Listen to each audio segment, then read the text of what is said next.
Les collègues, ils sont juste à côté de la chose, à mon avis, ils brûlaient, hein, parce que vu la chaleur de ce truc, je pense que ça aurait été très très dangereux. Mais bon, ça ne fonctionne pas. Là, on revient sur Palmer, qui a franchement changé d'apparence. Il est en phase de décomposition avancée.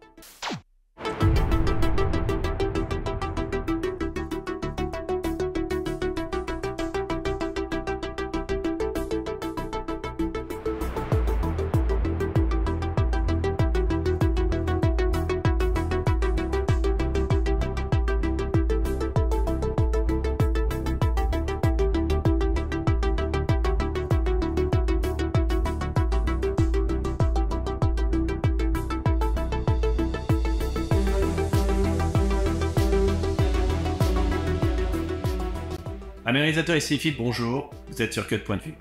À l'occasion de l'anniversaire de John Carpenter, je me suis dit que ce serait intéressant de revenir sur un de ses films phares, qui est The Thing. Et notamment, la scène où Macready va essayer de savoir qui parmi l'équipage est contaminé. Cette scène est très intéressante parce que on voit comment Carpenter utilise la paranoïa et comment il nous fait stresser un petit peu. Avant de commencer, si vous appréciez mon travail, n'hésitez pas à le partager, ça permet à cette chaîne de pouvoir grandir. Je vous remercie. On commence tout de suite. Alors, nous commençons cette scène qui est un peu longue, donc on va commencer par ici d'abord, sur Clark qui s'avance vers Macready, donc on sent que ça c'est une sorte de point de vue tronqué, parce que là il y a Macready qui est là. Parce que personne ici n'a envie de Ce qui crée une tension parce qu'on voit bien qu'il se rapproche de plus en plus. flamber comme Norris. Pas plus près que ça, Clark. Il m'attaque. Un plan qui est, je trouve, très élégamment composé. On a un premier plan ici, là, avec cette main qui est légèrement bleutée. On a Macready qui est ici, bon, qui casquette, par contre, ça c'est un peu dommage. Et on a nos protagonistes qui sont là. Pas. Cut, on revient sur Macready. Macready est sur la droite. Alors il faudra que je te tue, Childs. Childs est sur la gauche. Alors tue-moi. Et regardez le mouvement avec le flingue. Donc, le flingue passe sous le cadre. Lui devient plus important à l'image. Et là, on a une avancée avec le pistolet qui montre vraiment la détermination de Macready. C'est-à-dire que là, clairement, on sent qu'il ne bluffe pas. Le flingue qui s'avance. Vous avez vu le petit effet de lumière sur le flingue. Hop, ici, là, on a une petite lumière là, qui permet de mettre en valeur le flingue. On revient sur lui. Ce qui est intéressant, je trouve, dans ce plan-là, c'est que la mise au point est faite sur son visage et pas sur le flingue. Certains réalisateurs auraient pu avoir son visage en disant « je suis sérieux », faire la mise au point, clac, sur le flingue au moment où il arme le chien. Sauf que là, non, on comprend que l'arme, en fait, c'est Macready, c'est pas le flingue, c'est lui qui est dangereux. Je suis sérieux. On revient sur ce plan qui est un plan matriciel de tout à l'heure. Là, on voit qu'il y a une arme. On comprend qu'il y a une menace, surtout que là, de manière ostentatoire, il montre le dos. Ce qui est marrant, je dirais, puisque intéressant, c'est que les personnes à côté ne regardent pas. Alors, c'est quand même une scène importante. C'est quand même un personnage qui menace un autre avec un flingue. Ouais. Hop. Il arme donc le chien. Et on voit que la mise au point reste sur Macready. Voilà. Donc, on revient sur lui. Étonnant aussi un petit peu sur ce plan, c'est que entre la valeur de tout à l'heure et cette valeur-là, il n'y a pas de resserrement, on reste dans la même valeur, alors que pour autant, d'après son jeu, il a compris qu'il était sérieux. Donc normalement, ce qui aurait été de bon ton, ça aurait été de resserrer, mais bon, John Carpenter n'estime pas important de le faire. Hop, derrière, il y a Clark qui fonce. Là, notre héros pivote, il s'en est rendu compte. Et sur le plan large de tout à l'heure, il tire. Regardez les regards. Hop, tous réagissent, ce qui est bien normal. Mais du coup, ça crée quelque chose de saisissant au moment du coup de feu. C'était bien vu. Ces regards-là servent à la fois de dramatisation et à la fois d'amplificateur, de par un mouvement comme ça brusque. Hop, il tombe hors champ. Et aucun resserrement sur Macready. C'est pas qu'il s'en moque, c'est un mort de plus. Voilà. Donc là, on a notre personnage défunt qui est là. La caméra se redresse, on était comme ça sur lui, la caméra recule pour pouvoir élargir et montrer Ça nous mènera à rien. ce personnage. Continue, Palmer. Voilà, sur Palmer qui s'agace. Ils sont morts, mais... Là, sa direction de regard permet de voir où est Macready Merde. par rapport à lui. On est sur un insert. Quand on raccorde sur un insert, hein, ce qu'on appelle un plan de coupe, on vient sur lui. Pour autant, les regards pouvaient raccorder. Hein. Windows. Oui. Alors faites attention au son aussi. Faites attention au fait qu'on entend un souffle perpétuel derrière, ou un souffle comme ça, alors que pour autant tout est fermé. Ça traduit le fait qu'il fasse très froid vraiment dehors, et on a la sensation que le vent est limite à l'intérieur. Pas de mer, tu veux. C'est inconscient, hein, ça joue sur nous. On peut se dire, tiens, pourquoi un gros plan sur lui? Mais Faire une prise de sang à chacun. on comprend Comme ça, on que ce saura. plan ne lui est pas spécialement attribué en réalité. C'est un plan collégial. C'est-à-dire on va voir un peu tout le monde. Et ce qui est intéressant à ce moment-là, c'est d'étudier un petit peu les réactions de chacun. Alors quand je dis d'étudier, j'allais dire c'est pas vous et moi là dans le cadre de l'analyse du film. C'est nous en tant que spectateur, on se dit est-ce que ce type-là est la chose? D'analyse le jeu de chacun, lui a pas l'air sûr de lui. En voyant Un ce peu qui est arrivé à agacé. Maurice tout à l'heure, j'ai compris que chaque parcelle Lui, on de- comprend qu'il est inquiet un petit peu, donc on se dit ça pourrait être lui aussi. Chacune de ces cellules était un individu Lui est indépendant, blasé, là, un peu programmé énervé. pour protéger sa propre vie. Lui, et voilà, un peu Un stupéfait. être humain se met à saigner. Allez, on revient sur lui, et là, on a une petite avancée parce que ce qu'il dit est important. D'ailleurs, c'est pas évident, je trouve, ce qu'il a à dire, parce que c'est clairement une scène explicative. Il dit, bon, bah voilà, la chose, elle fait ci, elle fait ça. Mais je trouve qu'il le joue plutôt très bien. Quatre scènes. Puis cette avancée sur lui, élégante. Il s'agit que de tissu. Pour la chose, au contraire, son sang, c'est de la vie. Et si on l'attaque, elle essaiera d'échapper à son ennemi. En fuyant, par exemple, une aiguille chauffée au rouge. On comprend l'expérience qu'il va tenter. On a un raccord mouvement qui permet d'élargir sur son mouvement Une aiguille de chauffée au tête, rouge. clac. Et d'ailleurs, ça raccorde pas complètement sur son raccord mouvement parce que, en fait, il a déjà le visage ici quand on raccorde sur ce plan-là. Et ce plan permet d'élargir, en fait, et de voir un peu ce qu'il veut. Ce qui est amusant, je trouve, parce qu'il y a quand même des choses drôles malgré le fait que la situation est grave. Alors, je suis pas sûr que ce soit voulu. Hein. Bon, il y a des personnages qui sont particulièrement ligotés, lui par exemple, alors que lui, pas pour rien, aussi d'ailleurs, on ne sait pas pourquoi lui plus que les autres.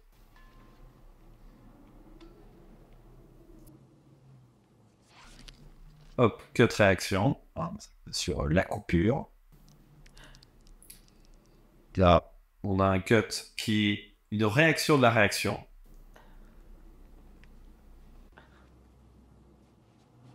Raccord mouvement. À toi. Allez. Et coupé. Là, regardez-moi ce regard. Regardez-moi cet éclairage. Là, on sent que lui, il y a un truc qui va pas. Que nous, en tant que spectateur, on se dit ah ah, lui, il doit être coupable. Alors, ça, c'est un geste qui est intéressant, je dirais. Pour être plus comédien, ça donne du naturel, tout ça. Mais entre nous, je suis pas sûr que son jean soit plus propre que la lame des orages. Allez, là, on a un cut dans l'axe, traduit par un insert, d'un plan qui se dit, waouh, le mec, il s'arrache le pouce là. Ah, là, bon, alors bien sûr, il doit avoir une pochette de sang derrière, hein, donc il ouvre la pochette de sang, mais alors la manière dont il s'y prend, il s'ampute le doigt. Là.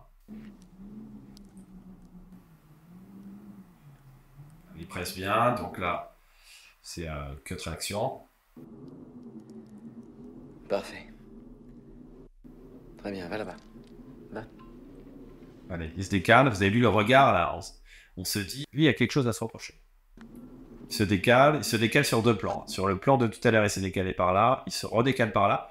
Ce qui fait penser aussi un petit peu au raccord qu'on avait vu dans Blade Runner. C'est-à-dire qu'on a un mouvement qui fait comme ça. Et il revient sur les autres protagonistes. Là, on a un cut dans l'axe aussi, comme tout à l'heure, avec l'autre, avec la main et le scalpel. Là, on a un cut dans l'axe sur le lance-flamme. Lui regarde pas dans la direction de Macready.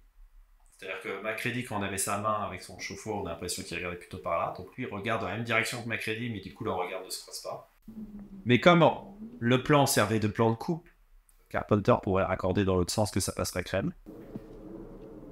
Et regardez là, l'attitude. Vous avez vu cette attitude? Un regard à la Kubrick. Il y a souvent ces personnages, dans des moments de folie, baissés comme ça, ils regardent par en dessous. Donc là, on se dit, lui, il est dangereux, même, hein, il y a un problème. On revient sur ce plan. Vous avez vu le temps que prend Carpenter. C'est-à-dire qu'il prend le temps de venir sur ses personnages, de chauffer. Tout ça, c'est vraiment typique, je dirais, des westerns qu'il admire tant. Et là, ça crée une tension. Lui, pareil, le regard inquiet.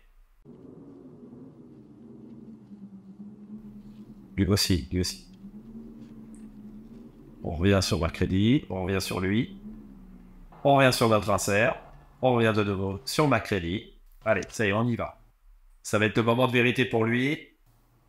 Oh. Réaction. On comprend qu'il n'y a pas de choses bizarres qui viennent de se passer, donc a priori, ça se passe bien. Mais comme c'est le premier qui fait l'expérience, on ne sait pas encore. On attend de voir la réaction de Macready. Donc lui, il semble soulagé. Il répond pas tout de suite, hein. Vous avez vu le temps? Tu es reçu. Ah ouais. Carpenter prend son temps pour justement créer une tension. Toujours le souffle hein, qu'on entend. Derrière. Et là, on a un double souffle. Hein. On a à la fois le souffle. Bon, et puis on a ce son là, du lance-flamme. Son d'ailleurs qui ne réchauffe pas spécialement. Mais ça fait plusieurs niveaux de son de souffle. Là. C'est bizarre. Prends ça et surveille les autres. Donc là, lui, clairement suspicieux. Sceptique, je dirais plus. C'est intéressant ce regard parce qu'on a l'impression qu'il suit un personnage. On revient sur cet insert qui est un plan matriciel définitivement. Maintenant, regardez, je vais vous montrer ce que je sais déjà. Il dit, je vais vous montrer ce que je sais déjà. Et on voit que là, pour le coup, Carpenter ne traite pas parce qu'il n'y a aucun suspense pour Macready. Parce que Macready, je le sais déjà, donc il n'y a aucun stress. Et boum, il raccorde tout de suite. Ce qui donne une impression de facilité que lui va interpréter. C'est de la merde, ton truc. On revient sur lui. D'ailleurs, on voit que ça n'affecte pas du tout l'intervention de son camarade. Allez, on continue, il n'en a rien à faire. Donc il est focalisé sur son objectif. Hein. Ça, c'est vraiment une des choses qu'on peut noter de Macready. Il ne se laisse pas impressionné par les autres. Lui, là, c'est de la dramatisation. Hop, qui permet de faire un articulateur quasi point de vue, parce que là, c'est un point de vue tronqué. Alors, on voit ce que veut notre personnage.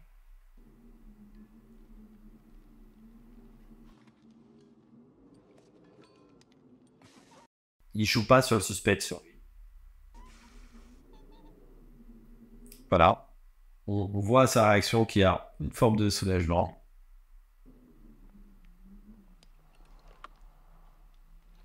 Autour de Clark.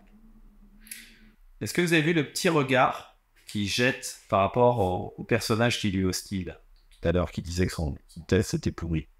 Regardez. Vous allez voir. Vous avez vu? Hop. Parce qu'en fait, il sait que l'autre l'attend au tournant. Ça, c'est bien, c'est des petits détails de jeu qui créent de la cohésion, en fait, dans le groupe.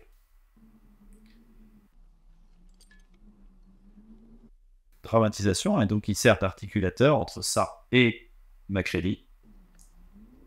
Voilà, Macready. Et alors, là, ce plan, vous avez noté que ce plan est différent de celui de tout à l'heure. C'est un plan en contre-plongée.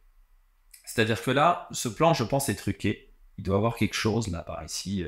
qui doit être masqué par le bord du cadre, qu'on ne pouvait pas avoir par rapport à l'angle de tout à l'heure. Donc ça, je pense que c'est une des raisons. Et l'autre raison aussi, c'est qu'on est en contre-plongée, c'est un peu plus stressant, on va dire oppressant. Et ce plan va jouer tout à l'heure de manière assez intéressante. Donc là, il y a de la fumée. Donc on n'a pas besoin de voir l'aiguille qui tombe dessus. On voit la fumée, on a compris que le test était négatif. Et là, ce petit regard en coin, là, parce que lui, il regardait vers les deux Maccabées, le petit regard en coin, il donne vraiment un air suspicieux, et puis on est dans le reproche. Clark était humain. Macready s'attendait à être topé au tournant, ça n'a pas raté. Ce qui fait de toi un meurtrier. Allez, les choses sont claires. Pareil, aucun raccord, aucun resserrement sur Macready. Macready s'en moque. Il suit son objectif. Palmer à toi. Il réagit même pas par rapport à l'autre. Allez, on revient sur lui. Pareil, on a une valeur un peu équivalente aux autres, donc jusque-là, on se dit, ok, Il y a un petit sourire. Quelle absurdité, tout ceci est ridicule. Il ne prouve rien. Donc lui, on remet une couche. Ce qui est marrant, c'est que lui fait écho à l'autre ami suspicieux de tout à l'heure, et on verra que lui fait souvent écho à ce personnage. Là, ça c'est une astuce là, qui va être utilisée par Carpenter, qui est très efficace. Que pour une fois, ça affecte MacReady, qui réagit et qui dit... C'est bien que vous me diriez ça. Voilà. Vous seul aviez accès Vous au seul sang. avez accès au sort. Donc là, on comprend que MacReady sait, ou a de fortes présomptions en tout cas, que lui soit la chose. Vous passerez en dernier. Donc on se focalise là-dessus. On se dit, ok, donc il y a de fortes chances que ce test soit positif. Donc on se prépare à quelque chose qui va être lointain. Alors que le danger était beaucoup plus proche qu'on l'avait envisagé. Donc quand ça jaillit, on est surpris, quoi. Et ce plan, c'est le plan de tout à l'heure où je vous avais dit qu'il avait été amorcé par le passage d'avant, où il se passait rien. On se disait, ok, ce plan, entre guillemets, est inoffensif. Alors qu'en réalité, ce plan était dangereux, regardez. Hop, réaction. On élargit tout de suite, c'est la surprise. Hein, cut. Ce plan qui raccorde un insert, hein, qui montre que MacReady est désarmé, donc on comprend qu'il y a un danger. On notera d'ailleurs que c'est assez marrant, parce qu'il y a des jeux derrière, des jeux de société. Oh, il se recule, on se dit le danger il est là, que MacReady essaie de s'éloigner du danger, eux sont vraiment très proches. Une sorte de diagonale, un petit peu comme ça. Là. Le sang, on voit que le sang est attiré par lui. Lui est étonnamment calme, on a l'impression. C'est ce qui fait que ce personnage, à ce moment-là, est étrange. Parce que s'il commençait à hurler dans tous les sens, que ce serait peut-être trop grossier. Alors que là, lui est calme et ça lui donne une aura un peu particulière. Peut-être qu'il vibre. Allez, on resserre sur notre personnage dangereux. MacReady essaie de réagir et on comprend d'attaquer aussi. Sa machine ne marche pas. Entre nous, heureusement, parce que je pense que les collègues, ils sont juste à côté de la chose, à mon avis, ils brûlaient, hein, parce que vu la chaleur de ce truc, je pense que ça a été très très dangereux. Mais bon, ça ne fonctionne pas. Là, on revient sur Palmer, qui a franchement changé d'apparence.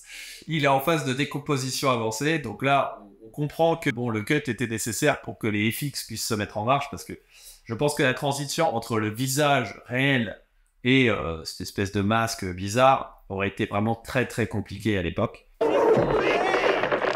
Allez, là, eux sont séparés pour le moment, c'est-à-dire qu'on a la créature qui est sur un plan qui lui est propre, et eux qui paniquent à côté, parce que je pense que voir l'évolution de la transformation avec eux dans le même plan aurait été très compliqué.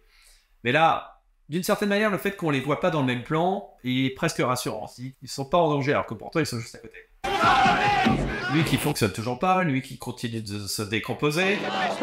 Donc là on a un peu un suspense, on revient sur eux. L'évolution là. Et on se demande comment il a pu passer du plan de décomposition de tout à l'heure à là, où là vraiment on se dit, là ça ressemble plus à rien du tout, les dégouline dans tous les sens.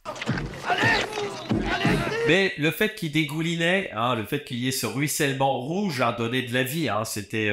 on se dit, on y croit, parce qu'on reconnaît, entre guillemets, le sang. Là, maintenant, on reconnaît plus grand-chose, hein, et d'ailleurs, on voit plus le sang. Pareil, le raccord est pas fameux, mais là, pour le coup, on voit les personnages dans le même plan qu'eux, hein, donc on voit la proximité, on comprend que c'est très, très dangereux. Et ce plan est un peu drôle, d'ailleurs, parce que pour d'abord la réaction des personnages à côté qui sont en panique, le fait que la créature ressemble à rien, on donne un coup. Cut, mouvement, raccord mouvement. Et hop, l'autre il shake vers le plafond comme ça, subitement. Le plan a été tourné à l'envers, que là ça c'était le sol, et en fait le comédien s'est laissé tomber. On a eu un articulateur pointure, parce que lui regardait par là, maintenant il regarde vers le plafond. Donc ça permet de spatialiser aussi un ennemi, on voit qu'il est vers le haut. Et lui, son arme qui est vraiment enrayée, qui marche toujours.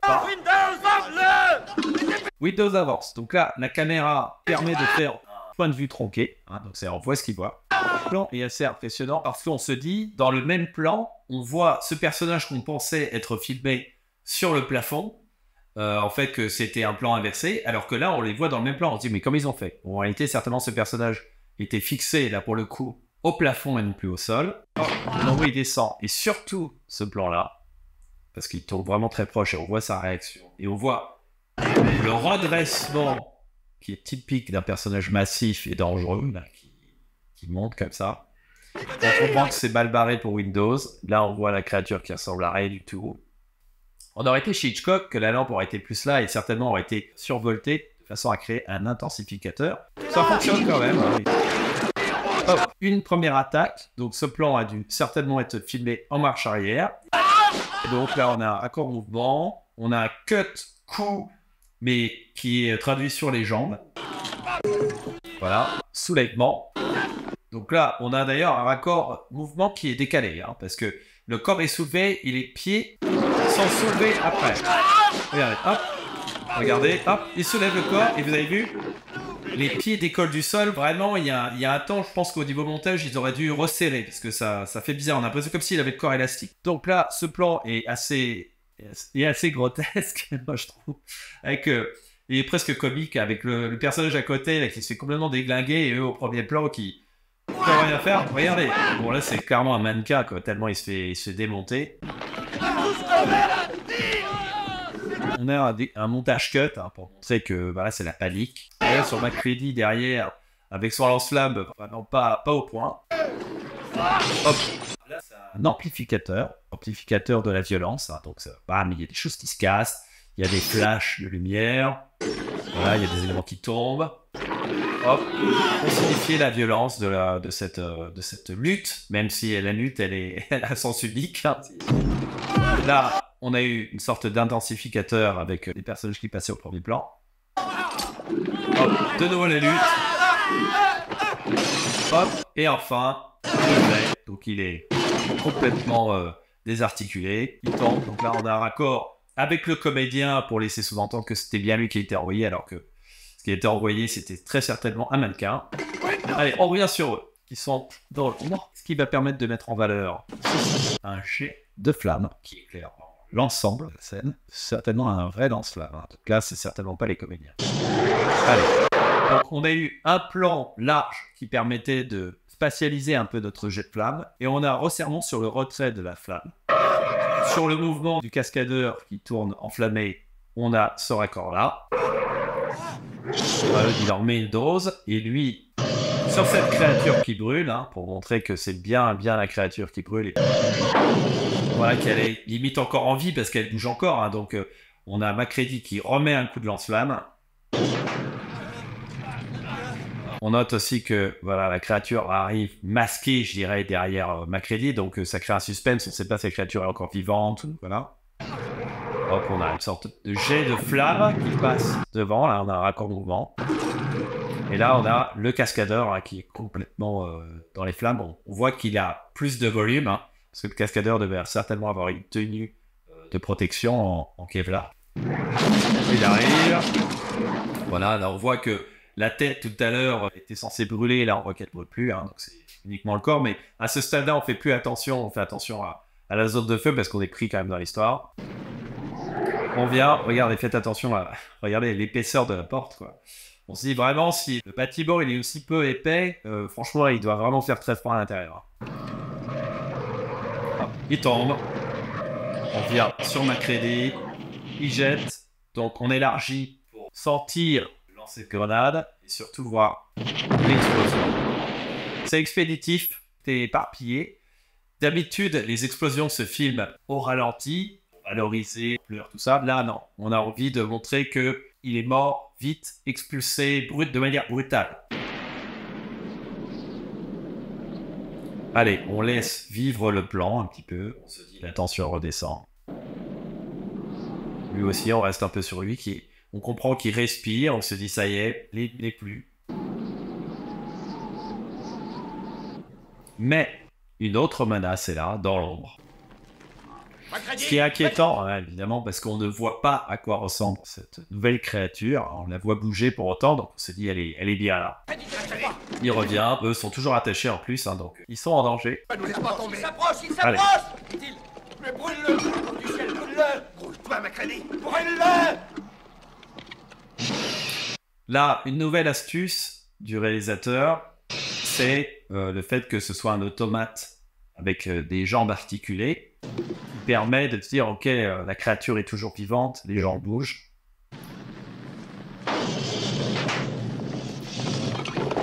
se recule.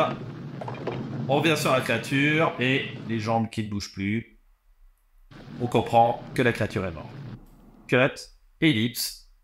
On revient sur ce personnage. On est en plan large, de nouveau, quand il fait les tests. Hein. Attention. Rien.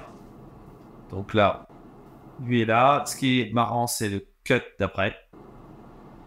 Tac, subitement, il se téléporte, il arrive juste à côté. Donc là, il y a une ellipse violente d'un personnage sur ce même personnage, mais en plan plus large. Moi, ça a tendance à me provoquer une sorte d'effet comique, mais il y en a un autre qui va arriver là. Lié au montage, hein, toujours. On resserre sur le lance-flamme. Allez, vas-y. Allez, vas-y. Donc lui est prêt. De nouveau, on revient sur ce plan qui est un plan matriciel. Il ne resserre même pas. Parce que, bah voilà, finalement, pas d'incidence. On revient sur lui. Soulagement. Mais soulagement, mais on reste serré. Hein. C'est-à-dire que Carpenter n'estime pas la nécessité de, en tout cas sur ce personnage, donner de l'intensité en se resserrant ou en élargissant. Donc là, on vient sur ce personnage-là, et c'est marrant parce que ça te plaise ou pas? c'est étonnant de raccorder sur ce personnage-là, alors qu'on a son voisin d'à côté qui s'énerve. Donc ça crée un effet comique, je trouve.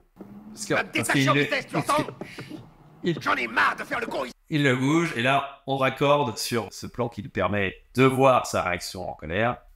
Tu vas me détacher, oui, cut, il a disparu.